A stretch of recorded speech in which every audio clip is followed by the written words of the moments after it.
شام کے سفر کے حوالے سے راہب نستورہ اس نے یہ دیکھا ایک درخت کے نیچے قافلہ ہے جس میں نبی اکرم صلی اللہ علیہ وسلم تشریف فرماتے. وہ نستورہ پوچھتا ہے کہ یہ کون ہیں، کیونکہ اس درخت کے نیچے تو نبی ہی پڑاؤ کرتے ہیں. ایک اور روایت ختمی مرتبہ علیہ الصلوۃ والسلام شام کی طرف سفر کرتے ہیں. بحیرہ راہب اپنے معبد سے باہر نکل آتا ہے. اس نے بہت ساری نشانیاں دیکھی.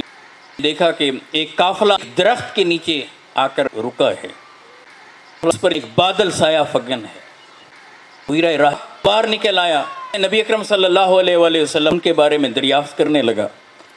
اس نے دیکھا کہ حضور کی آنکھوں میں سرخ ڈوریاں ہیں، تو پوچھنے لگا کہ یہ ہمیشہ ایسی رہتی ہیں یا یہ کبھی کبھار ایسے ہوتا ہے. آقا کے ساتھی تھے، انہوں نے بتایا کہ ہمیشہ سے ایسی رہتی ہیں. وہ کہنے لگا کہ ان کی حفاظت کیجئے، یہ آخری نبی ہیں، انہیں واپس لے جائیے. پھر ایک خاص بات یہ ہے کہ جب رسول اللہ صلی اللہ علیہ وآلہ وسلم درخت سے اٹھ کر چلے گئے تو وہ درخت جڑوں سے نکل کر زمین بوس ہو گیا.